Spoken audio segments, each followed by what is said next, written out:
Alright, let's roll.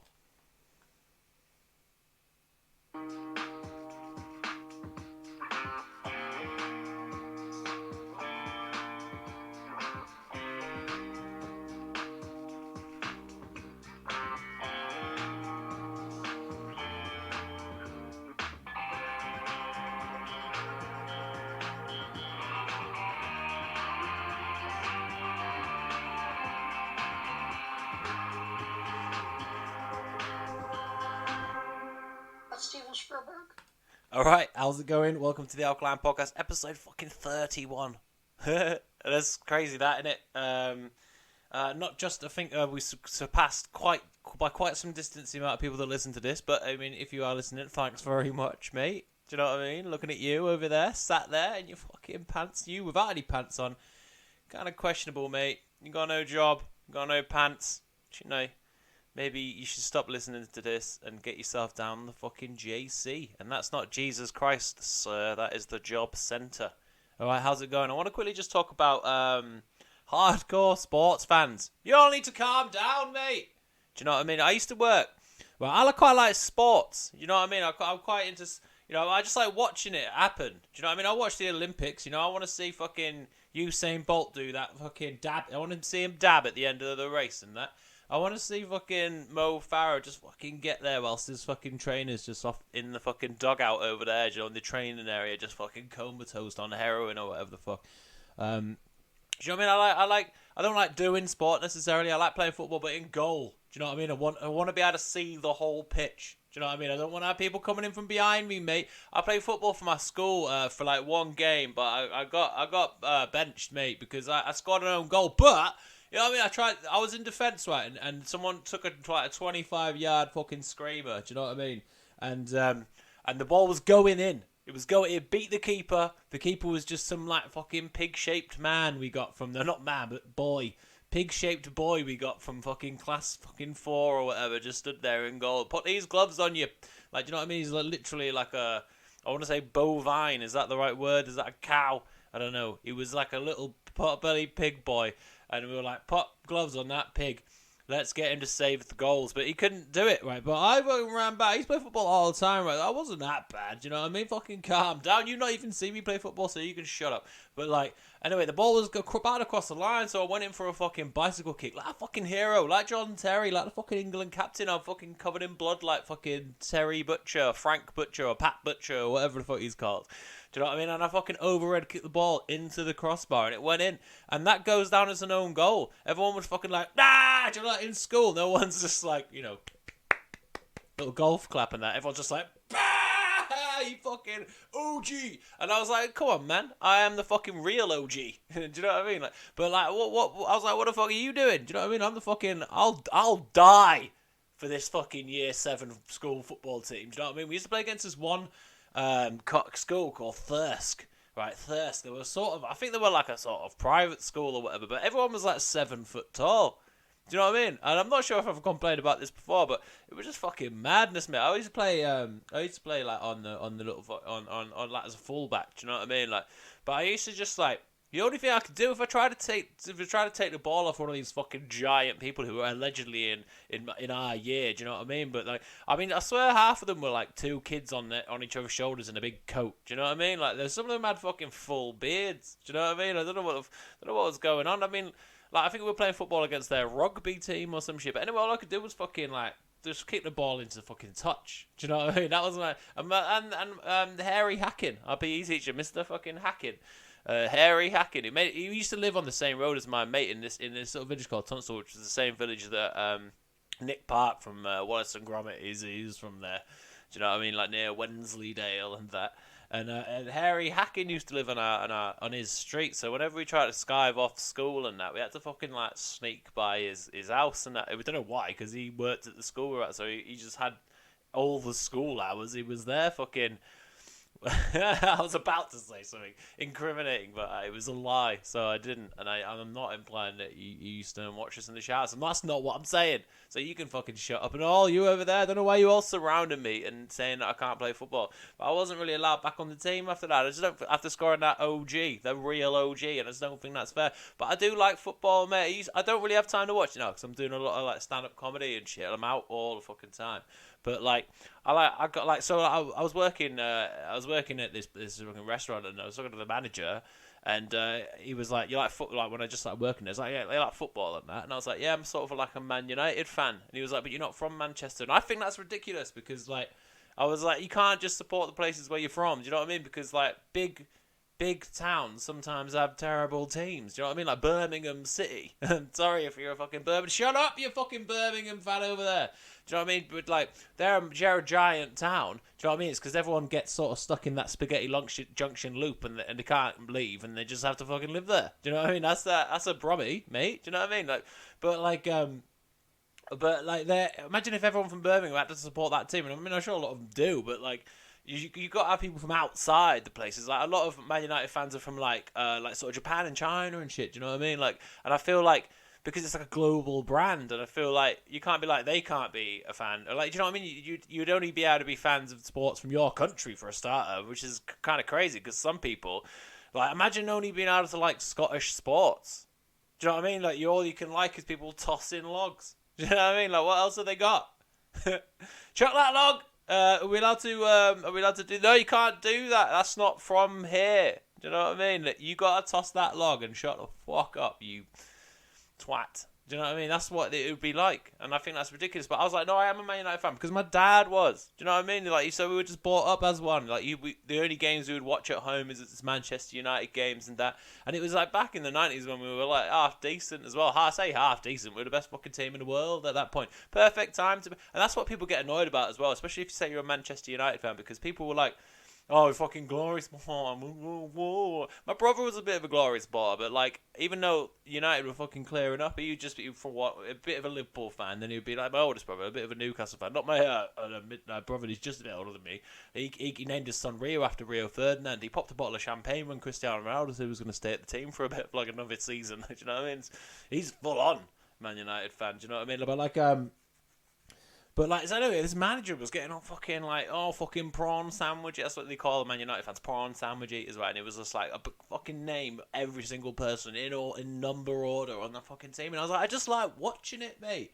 You know, you can be a casual sports fan. Look at the fucking state of me. Do you know what I mean? I mean, I do this from my fucking couch just because that's all I fucking got. I'm not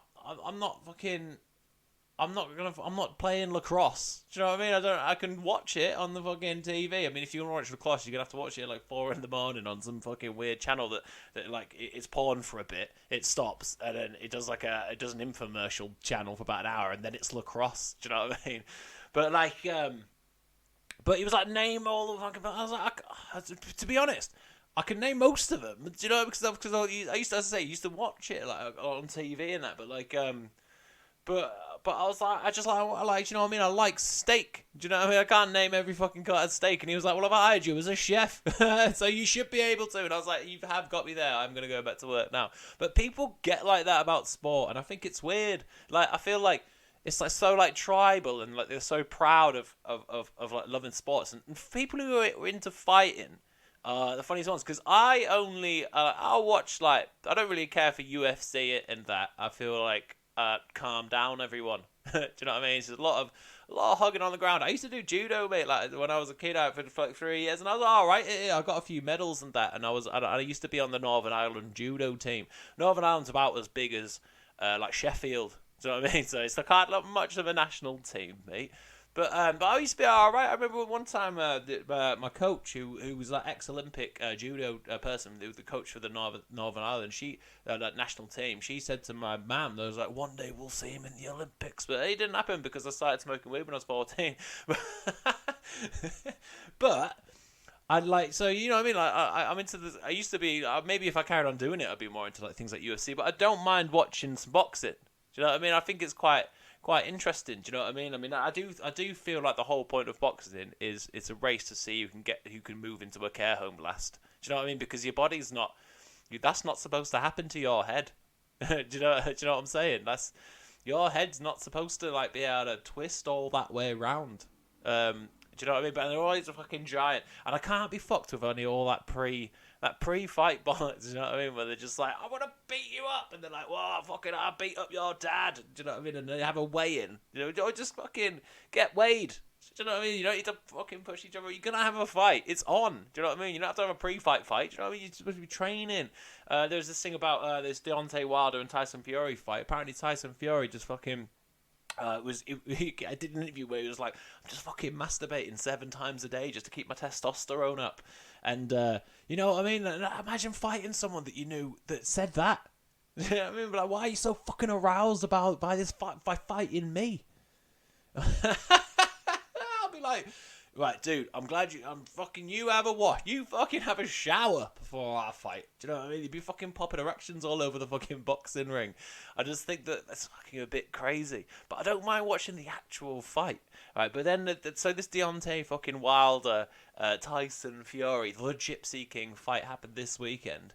And, this is like the most low-rent sort of Joe Rogan fight companion you're never gonna fucking get, because I don't know anything about it, and I don't think that matters, which is kind of my point, because I've got a lot of people on my sort of social media, like Facebook and that, who care, like they're like boxing like fucking purists, right? They say that, but I only ever see them talk about it when there's a big fight on. I don't know if they're watching amateur boxing. I don't know if they're following people's careers from the start. I don't know anything, right? But I only ever see them post about it when there's a big fight. But basically, they always get really annoyed when when people go to, like, say they'll go to watch the fight at like a pub or something, and there'll be other people at the pub who are just like fly by night fucking boxing fans like me. Do you know what I mean? Who just like, oh, it sounds like a laugh. I like going to the pub. Do you know what I mean? We'll go and watch 2 people kick 10 tons of fucking shit out of each other for a bit, and then after that, I'll just go back to my normal life. Do you know what I mean? Like, we're not fucking Romans. but like they'd be like, oh yeah, well I stood next to this guy, he didn't know anything about boxing, he just kept shouting, use your jab, mate, use your jab. And it's like, of course, and their complaint was, of course he's gonna fucking use his jab. Do you know what I mean? It's a punching fight. Like, if you're not using your jab, you're not punching anyone. And they were like saying it's stupid to shout, use your jab. But I mean, I've been to watch like football games where I remember we went to the Walrus, and we were downstairs, we were watching like England play or something in like some sort of European/World Cup or whatever. I can't really fucking remember. Do you know what I mean? Because they all take place in the pub. Do you know what I mean? Or how am I expected to remember everything that happens in the pub? I can't. Sorry, I've tried, but I can't. But like so like for example, Thighs will come down sometimes, and she's the kind of person that would just shout like, kick the ball. But like, of course they're going to do that. It doesn't bother me though, because people are just having a laugh. Do you know what I mean? Just getting involved and just shouting and stuff. They haven't prepared. You know, they haven't prepared some like, you know, tried and tested material for what they're going to shout. They just shout and spur of the moment, and they're shouting because everyone else around them shouting. I heard someone shout just before a penalty, shoot. They were like, shoot. Of course they're going to shoot. Imagine if they didn't shoot. You know what I mean? They were just like, oh, I'm just going to pass it back to them. Everyone was like, what the fuck are you doing? That's the shooting bit of the game, like, do you know what I mean? They blows this whistle, put the ball on the spot, and you take a shot at the goal. If you didn't shoot in that situation, you would be probably sectioned in some sort of sports sort of asylum, I think.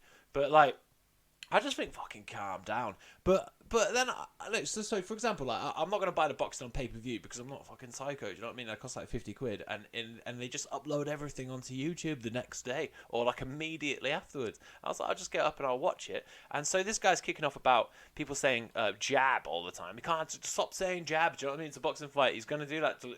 Like, what should we say instead? Like, should we just use some other weird boxing terms that we don't know? We're just trying to have a fucking fun. But one of the commentators, I don't know who it was, but what chance does a layman person like me have at shouting something at a boxing fight if the commentators are saying stuff like this? He doesn't jab. Tyson Fury would jab, and you know Deontay shouldn't allow he shouldn't allow him to jab before him not jabbing. So he should jab with the jabber. How many times did he say jab then? If Deontay doesn't jab, Tyson Fury would jab, and you know Deontay shouldn't allow he shouldn't allow him to jab before him not jabbing. So he should jab with the jabber. He said jab 6 times in 13 seconds. There was a point in that as well where you could just hear this guy's life just falling apart. Do you know when you start saying something, you're like, "What? I've lost control of some severed connection. I've given myself some sort of fucking boxing lobotomy here, and I don't know what's happened." There's a bit about maybe 6 or 7 seconds in where you can see this guy just reevaluating every single thing that's happened in his life. Do you know what I mean? That's led up to him starting this sentence. All he's got in his head is the word jab, and and he just has to just get to the end of the sentence and just like listen to right in the middle of this. You can just hear it. You can just hear the disappointment of his family. You can hear, him just being like, "Am I gonna make it to 50?" You can just hear him just, how am I gonna face my children? Do you know what I mean? You can just hear all of that in the middle of this. Doesn't jab. Tyson Fury would jab, and Deontay shouldn't allow he shouldn't allow him to jab before him not jabbing. So he should jab with the jabber. Dude, this guy needs to fucking jab with the fucking jibber jabber, mate.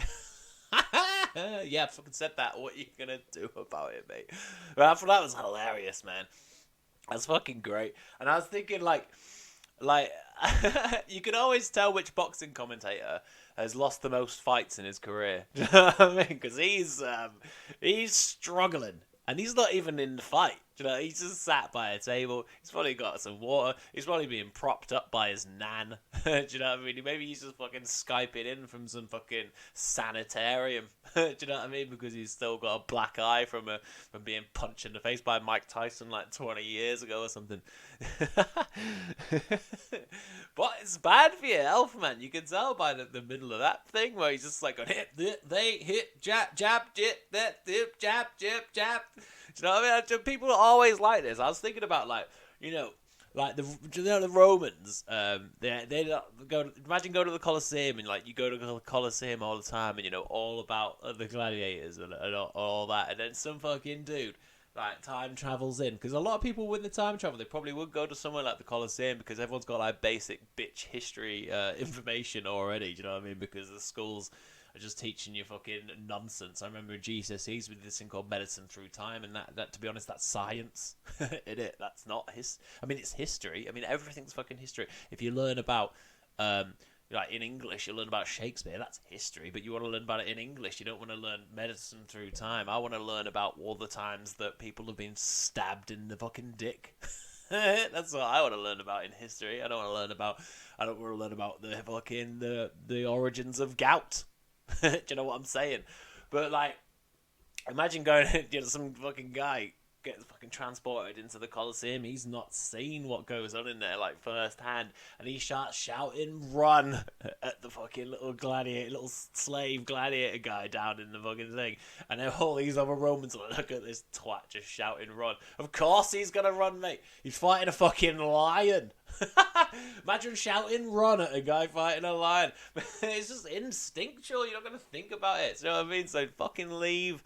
Let us watch the sport whenever we want. Do you know what I mean? Isn't it good for your sport that people just start watching it? Like, imagine how fucking elitist and shit. It'll be like jazz.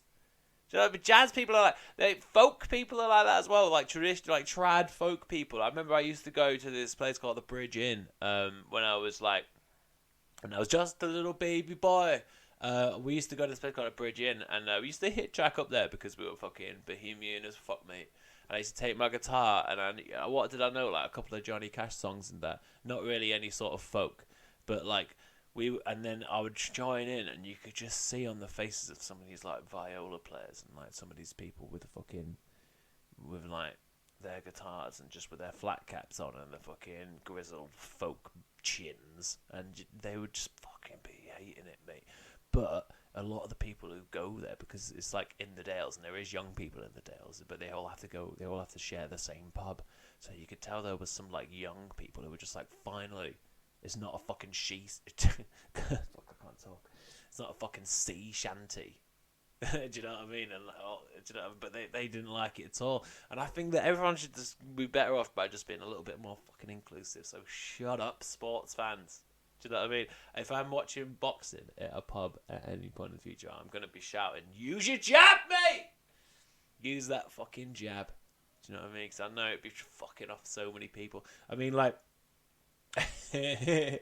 like, do you know, like in sports where like people wear like football kits and that? I remember on a non-school uniform day, a kid came to school in full kit with shin pads.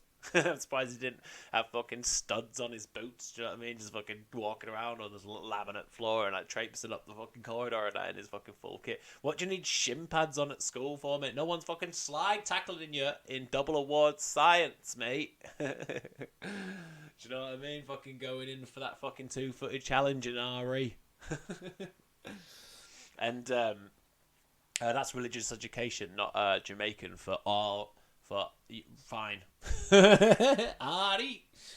But I just think, yeah, fucking calm down. I mean, one of my brothers used to wear a fucking goalkeeper top all the time, and that's got padding in it. Do you know what I mean? I'm pretty sure I've complained about this before. We're on episode 31. I'm running out of stuff to complain about, to be honest. But anyway, let's fucking get into this anyway. Like, I fucking got a real taste of show business fucking yesterday, mate. Do you know, if you listen to this a lot, you'll know that I've been banging on about sort of pinnacle of my fucking stand-up career so far, which is playing the main room with the comedian, right? Which was last night, dude. It was fucking last night, and you know, I've been fucking talking about it for ages, bigging it up. I've been fucking promoting the fuck out of it, like. Loads of my friends came up. I'm gonna say like 20 people. We had a whole fucking table of people down there, man. And I've been working like every day for like the last month, maybe like bar like 3 or 4 fucking days, like off or whatever, and just like fucking honing the set, mate. And they've all been good, man. I've been fucking bombing. I've been taking bits out. I've been fucking tightening shit up. I've been figuring out how to properly deliver stuff and where it should go in the fucking set. And I was like fucking ready for this shit, man. So ready, and I got to the point where, like, normally I'll post like my fucking bombs on here, and you know I'm quite honest about if something's gone well, and it takes quite a lot for me to be like, I fucking smash that in the dick, mate. You know what I mean? But like, couple of gigs last week, I was starting this 10-minute set that I've been fucking working out. I've started to fucking slay. Like, getting really good reactions, like, especially on Friday night, which was like 2 nights before the gig. Like, I was getting like applause breaks and shit, and I even added a couple of new bits in, which I'm like, fuck, that's good. I've got them at the last minute to put into this fucking 10-minute set. And like last Wednesday, I MC'd at the studio bar, which is the other room of the comedian, so it's like much smaller capacity of about 70 people. And I MC'd Stand Up and Slam, which is like poets versus comedians. And I felt much more comfortable on there, because it's the second time I've sort of hosted that. And the first time I was like amped up on just like a sort of adrenaline, and then I just sort of like, it was good, but I sort of didn't do too much crowd work, sort of just fucking got through it. And people afterwards were like, it's great that you could just come in, like, because I got in there last minute because someone got stuck on the train or whatever, so I got in there like last minute. I had like an hour to prepare, and then just fucking basically just got through it on just sheer fucking, just sort of like, oh my god, I've been asked to do this thing, do you know what I mean? But like on Wednesday last week, like I knew it was coming for like a couple of months, so I just fucking, but I was much more comfortable. I was fucking riffing with the dude. Some guy took his mum to Volks, and then when his mate fucking tried to nail this guy's fucking mum, so we had a bit of a back and forth about that. Some dude had a birthday, was drinking a whole fucking jug of lager to himself, and there was some couple there who were sat really far apart. We were trying to find out what the fucking was going on there. Do you know what I mean? And it was just fucking great, and I was fucking buzzing, man, absolutely buzzing. I had a fucking weird gig on Saturday. There's a guy called Ben Kai, runs Got Ham, and he always has some crazy concepts, and they don't always work. And we had one which involved his brain, so he was going to talk, and then his brain was on the screen behind him, voiced by some guy at the back, and it was going to so he was going to say stuff, and then his brain was going to say what he was really thinking, sort of thing. But like, it's a good idea, but it's kind of in its early, like its infancy, and no one really knew what was going on. It was quite a fucking weird gig, and some of the people like left during the middle. But I closed that gig, And like even in that sort of tough sort of situation, this same sort of 10 was still worked, as well as it could have done in that situation. And I woke up on yesterday morning, like it was like fucking Christmas. When you wake up on Christmas and you feel all Christmassy? So I was like, fuck. And I was fucking absolutely bouncing around my house. I had this. It's kind of embarrassing to say this now, but I had this weird 8 mile sort of moment in the bath. Well, I was sat in the bath, man, and because I'm a bather. We don't actually have a shower, but I think I like baths, mate. There's a new bit on that Bill Burr special where he's like saying it's not manly to have a bath, and to be honest, I couldn't give a fuck. I'm not a very manly person. Do you know what I mean? So I'll do what I want, Bill Burr. Do you know what I mean? I'll have a fucking candlelit bath. There's a bit of fucking David Gray if I want to. You know what I mean? Sometimes I'll put on Exhumed. I'll do what I want, Bill Burr. I do.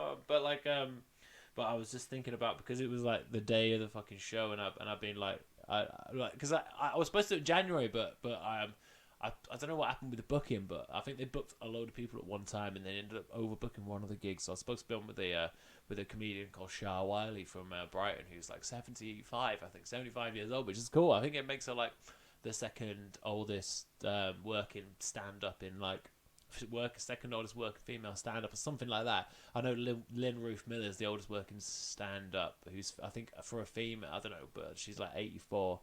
I don't know if she's actually got that claim, but that's what people always say whenever they post some of her stuff or whatever. But I mean, I gigged with her the first time I ever did. I think it was the first time I ever did a 20, and it was like 2 years ago. The fact that I did 22 years ago is fucking crazy, by the way, because I was not prepared. And that was last minute as well. I found out about that on the day of the gig. That was at the fucking latest music bar. But yeah, I was in the fucking bath and I was just thinking about, because this gig is important to me. If you listen to these other episodes, if you listen to this from the start, that's just like my number one goal was to play the main room of the big club in the town where I started doing comedy, which is Creator Club at the Comedia, right? So it's on the cards, and that's why I've been working so hard towards it. So I'm sat in the bath and I'm like, fuck, this is like an important moment. All my fucking friends are coming. Like maybe in total like 30 people are gonna come down just watching people from my fucking work, everything. And normally like you shy away from having people there, but I'm like, nah, I'm fucking ready. This is my pay-per-view fucking Deontay Wilder Tyson fucking Fury. Do you know what I mean? This is it. And I'm in the bath and I'm thinking about all the fucking gigs I've had that have led up to this way. And it's kind of cheesy and a little bit embarrassing, but whatever. I might fucking tell you anyway.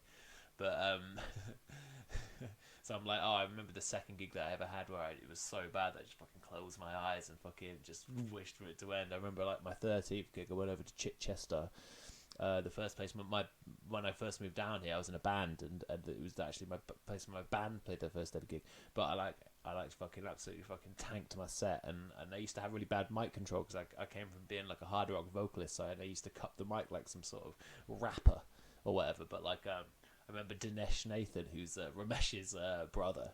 He's a great comedian on the fucking circuit, man. And we know each other quite well now. And we always like laugh about this. But when he came on stage, right, immediately laughed at me. And this first time I met him, he just started fucking roasting me about my. He'd been like, this microphone, you can move it away from your face and shit, all that sort of hilarious bants, mate. I was thinking about that. I was thinking about the time that I fucking did a 24-hour round trip on the National Express coach to do 5 minutes at the Glee Club.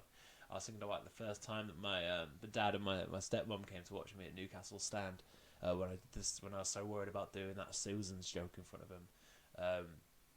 I was thinking about the time the other week where me and Phil Jarrett drove fucking 13-hour round trip for me to do 20-minute opening set at fucking Excess Malarkey in Manchester. I was just thinking about all the times that there was one time where I was doing a pub in Hove that was just in the pub and it was rammed and people didn't want to fucking be there, and I just watched all these acts just go on and just fucking eat shit just for ages and ages and ages. And then when I went on, I was just fucking like, fuck this, and I just stood on like a table and just kind of like just took control of the room and stuff, and it was that was good. It's like I felt like a fucking wrangler. Do you know what I mean? Of cattle, like a fucking cowboy or whatever. But I was just thinking about all this shit, and like, I mean, it would have been, I mean, like, it was just one of those sort of like, you know what, Joe? I want to say 8 Mile. I mean, that bit, you know, when he's like looking in the mirror and you can see going over his fucking shit. Do you know what I mean? Just gearing up, and I was fucking ready. And then at 1 o'clock in the afternoon, my phone started ringing, and it was the booker from a comedian, right? And I was like, this can't be positive news, because what's the news gonna be? Oh, we decided to like let you close. It's not gonna happen, or like, and I was like, oh shit, what's gonna happen now? I fucking phoned up, and she was like, I'm really sorry, really sorry, but we're gonna have to bump your spot because John Bishop's coming down to do a spot. And I was like, what the fuck? But, you know, this fucking thing's happened. Like, one good thing about doing stand-up comedy, like, that we have, that people in the past didn't have, is, like, I got into comedy because I listened to comedy podcasts. And like, I started doing stand-up because I listened to comedy podcasts, and I just... It's like so intriguing that like how passionate people were when they talked about stand-up and stuff like that. And that's the reason why I started doing stand-up. And, like, and you hear about people doing this all the time. So like Chappelle will come down to like the Comedy Store in LA, and like he'll do like a 2-hour spot. And if you've got a spot in that 2-hour spot, you fucking don't have a spot anymore. Do you know what I mean? So like on the phone, I was like, because you gotta fucking immediately be like, fuck. Like my friend Billy Stone keeps saying the same thing. Keeps saying this quote he heard to me, which is like, don't play the occasion, play the room. So as soon as she fucking said that to me, I was just like immediately like, oh, I was like, I can't kick off, because what if she's like, well, fuck you then? Do you know what I mean? It just never talks to me again. So I was like, oh man, fucking show business, mate. It happens, and then fucking I was just like, so before she left the phone call, I made sure that I rebooked another one. So I'm doing it again I'm doing it not again, but I'm being bumped to the 15th of March. So if you're about then, come down. We'll see what fucking comedian comes down and kicks me off the fucking bill then. But I was in my head, I was like, no!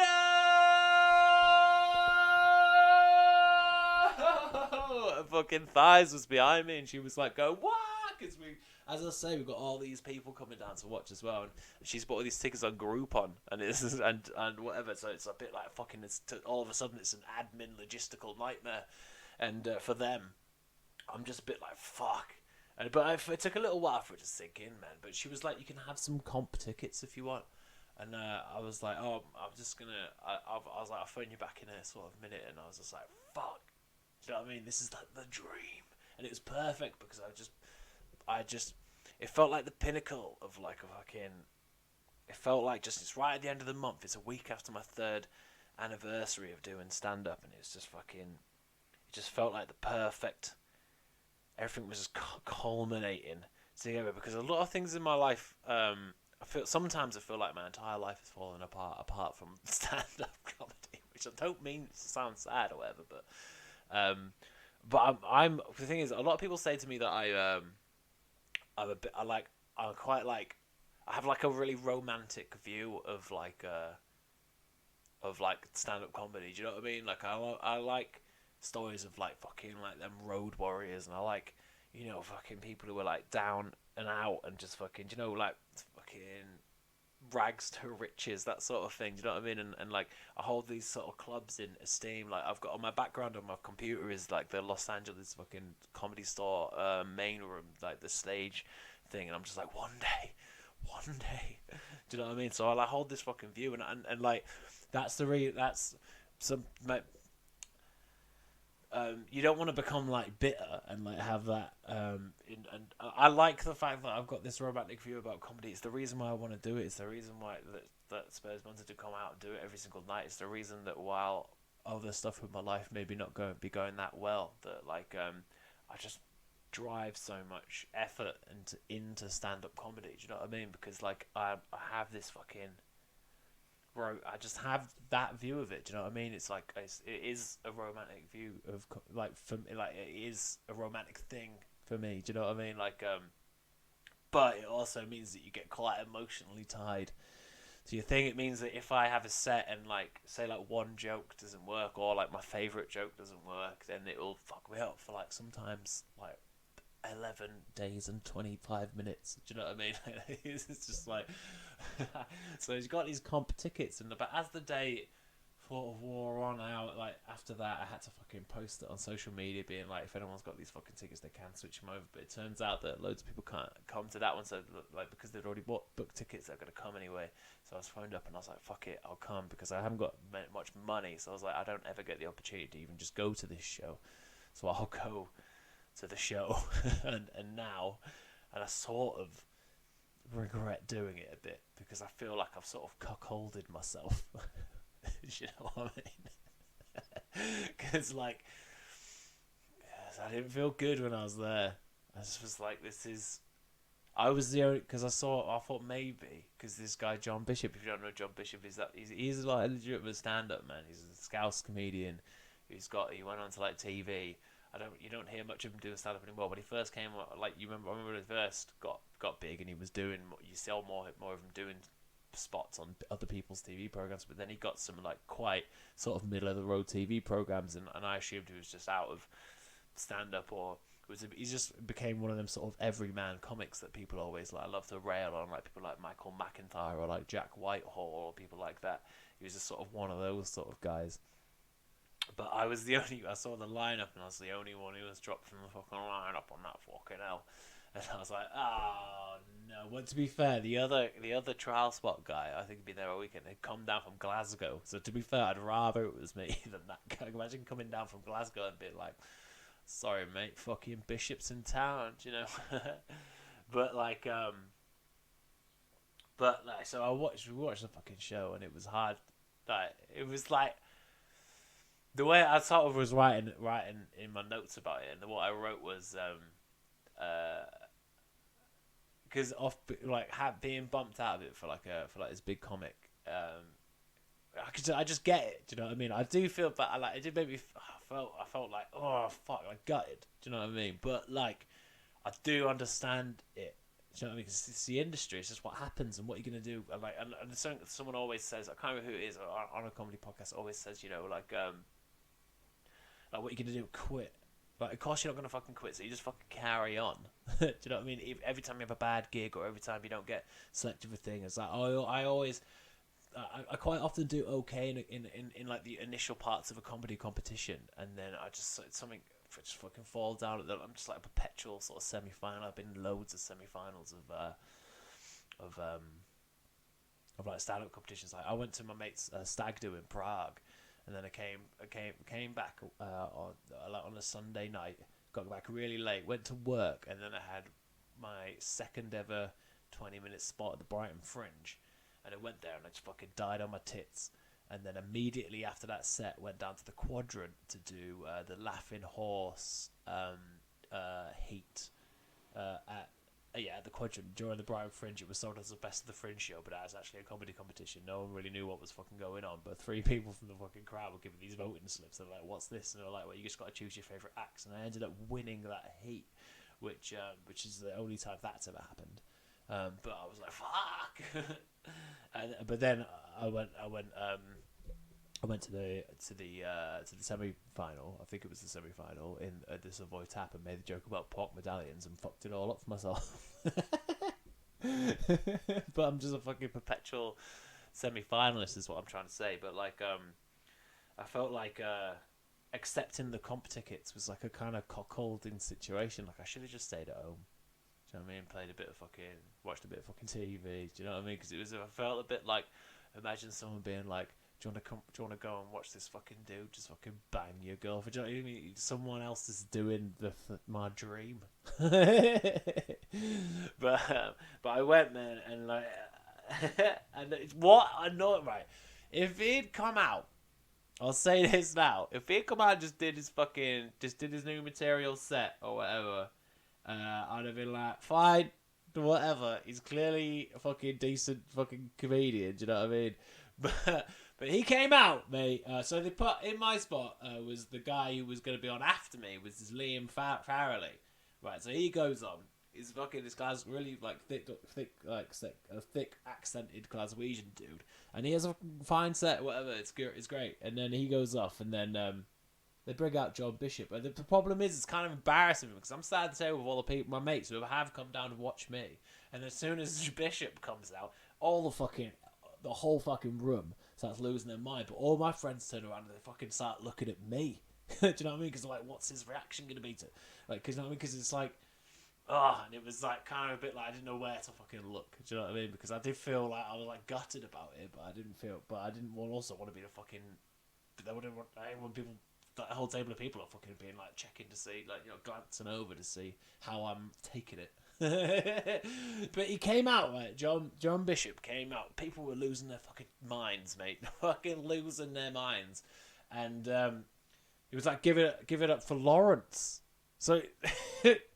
It's got Liam. Anyway, whatever. I'm just being petty because it was yesterday, and I feel and my wounds are what's the word? Fresh. Do you know what I mean?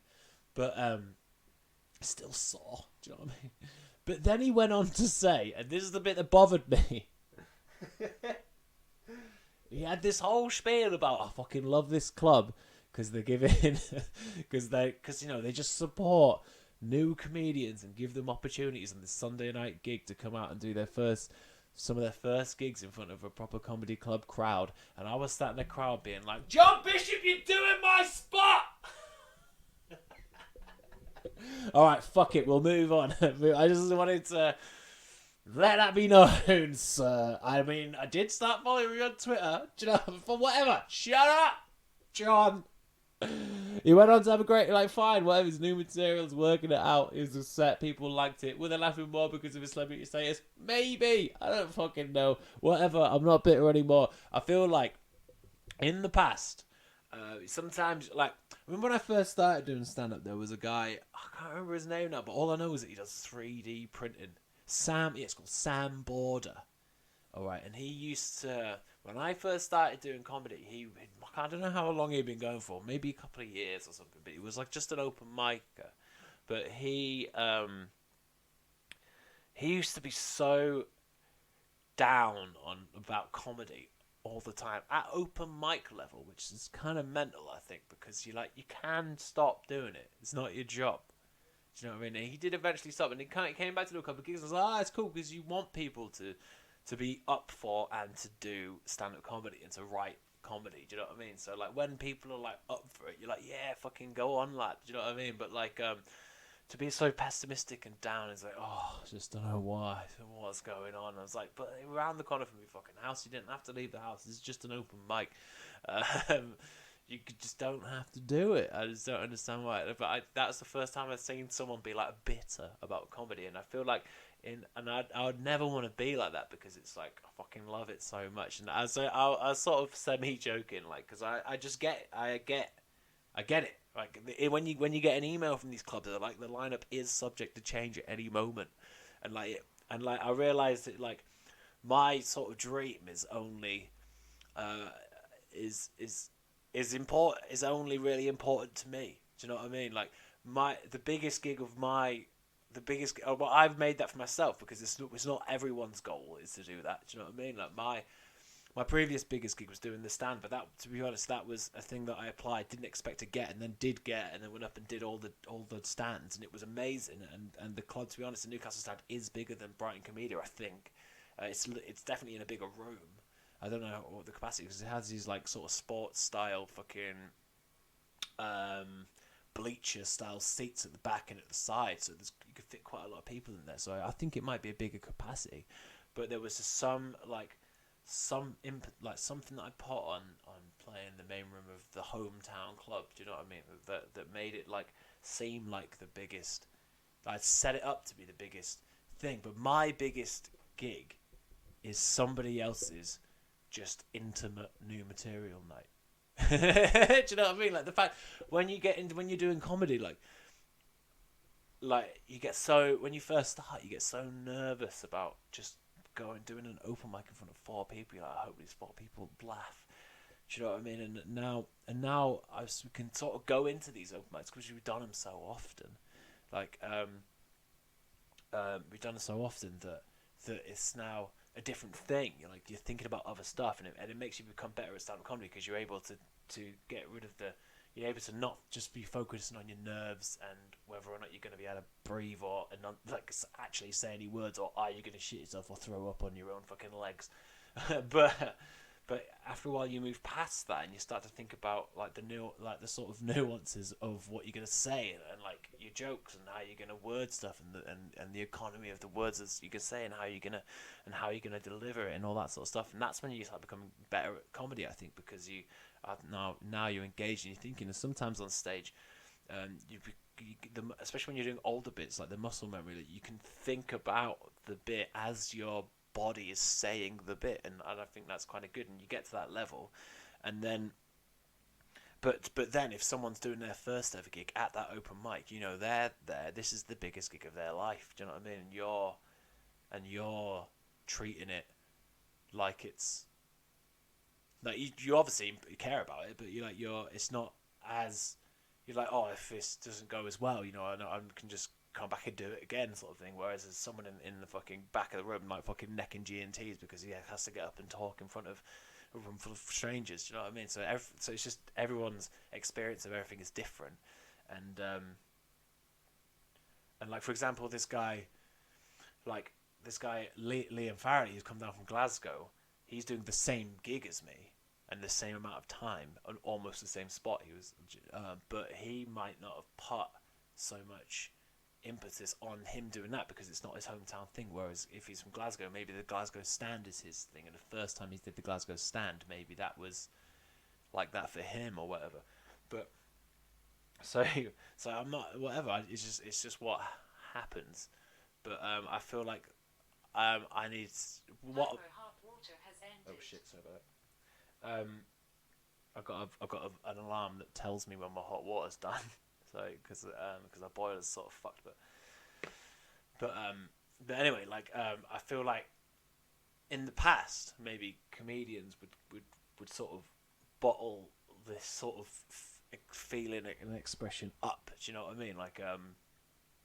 And not tell anyone, and they become bitter. So maybe like if that happened to them, they would be like fuck John Bishop. Do you know what I mean? But the fact that I'm able to sit in my living room, do you know what I mean, my fucking lounge, and fucking record in my feelings about this is good. Do you know what I mean? Because now, whatever, like I've like came at it from all the different angles. I've said that I was gutted about it because I was, but I've also said that I understood why it fucking happened because I did, and I also fucking had a bit of a laugh about it too, and now you can just fucking move on. I've rebooked it again. I've got a gig tonight. It's new material. Whatever. I'm probably going to do that bit from the start about the jabbing. Do you know what I mean? I'll do that. We just fucking move along. But it's good to be able to fucking. It's good to be able to fucking enunciate this with words, because if I wasn't recording this, I was just sat saying this in my own room. I don't think that would help me as much. But now, to be honest, even right now, I feel better about it. Just from recording this. So I mean, if you do stand-up comedy, just fucking get yourself a little microphone and recorder, and just if you feel shit about it, just fucking tell it to the box, mate. Do you know what I mean? Because it's fine. It's all fucking fine, mate. I will say this: we did the Verdict Comedy Club last Thursday, and it was one of the fucking best nights that we've ever had there. Do you know what I mean? The last two have been unbelievable. Got a bit out of hand towards the end. I did drink something called Roxanne's Delight, which I don't know if you listened to another episode where I said that I got my stomach pumped when I was 15 for drinking vodka. It means I can't drink vodka anymore. I didn't know what was in Roxanne's Delight, and I had a bit of Roxanne's Delight, and apparently it was mostly vodka, and I didn't know at the time. But a little sip of vodka, and my night is over, mate. Lights out. I've got a hilarious video, which I'm not going to ever show you. I'm showing it to a couple of people, but I'm never showing you. But it was good though. It was fucking amazing. Like every single act that came down was fucking class. James McDonnell is our host, man, and he was just unstoppable that night. It was hilarious. It was fucking on fire. He said something about. There was one bit where he was just like, it's like he did a bit. It's gonna sound out of context and not very funny now, but he was just doing this bit where this guy. I don't know. He's whatever. It doesn't matter. There's no point in saying it now. But his crowd work was intense, man. It was so good. And then all of the acts. So we had Mason on first. Fucking Kate McCann came on. She had this fucking hilarious line about. I'm not gonna say a fucking joke, but she just was fucking great. Mustafa came on. He's got this incredible bit about recorders, mate, which I thought was hilarious. Simone was there. She fucking absolutely smashed this. I haven't seen her in a while because. I don't know. Our paths just haven't crossed. I think I booked her for one that we either had to cancel or she couldn't do anymore or whatever. But I was really happy to get her back on a different one. And she came down, and then we had Patrick Hoare who's doing the new act spot, which is when there's a night with such good acts on, it is a difficult spot to do. And he fucking did a good job of doing that spot. Do you know what I mean? Because he's not been going as long as these other people. Then sometimes you can tell. Sometimes it's quite apparent. But no, because he just fucking smashed it, and then Josh Mays, who told me that he was in the Comedia final. Do you remember I was doing that comedy competition a while back? But he got into the Comedia final, and then he told me that since that final, which was about 2 weeks ago, maybe about 2 weeks ago, he's been bombing off his fucking tits for like 2 weeks, and then he just fucking smashed, absolutely smashed. It was great. And then my friend Jen. Was just fucking amazing. Do you know what I mean? And I shared a thing, which is a bit of crowd work from the start of her set, on my Facebook page and shit. So if you want to check that out, I've shared it up there, man. And then I'll give you a fucking feel for what it's like down at fucking club. We had our whole front row was returning fucking customers, man. And then we had some fucking old lads at the back. We had a bunch of fucking students in. It was honestly fucking sick. The next one, normally we do it on the third Thursday of the month. The next one is actually going to be on the second Thursday of March, which is the 12th and not the 19th. So if you are coming down, or if you fucking can help me spread the word of that, then that'd be fucking great. But the lineup for that one's fucking incredible too. We've got Dinesh Nathan, who won South Coast Comedian of the Year. He's opening it, and then we've got Georgia Apsian, who's like fucking a legend of the Brighton scene, man. She's going to be on. Then we've got Rebecca Turner, who's just fucking like mad as fuck alternative act. She's on third, and just because I know with Rebecca sometimes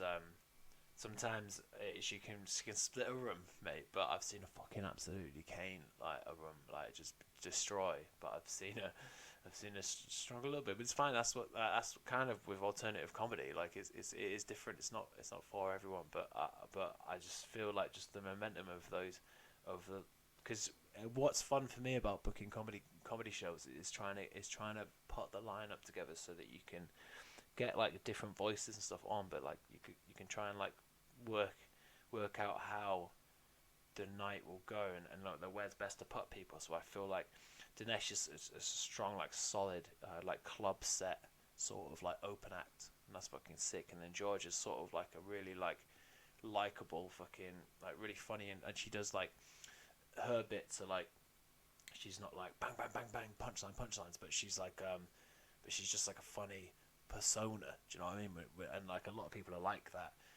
When they do comedy, I'm not saying she doesn't have punchlines, by the way. I'm just saying that she's like she's more of like you just get on board with her. Do you know what I mean? And then Rebecca's like sort of mad, so it's a really nice arc. Do you know what I mean? And it just sets it up for that sort of mad alternative act. And then we're gonna have a break there, and then we've got Will Hitt, who's like a sort of more wordy, sort of more like sort of I want to say Stuart Lee, but only because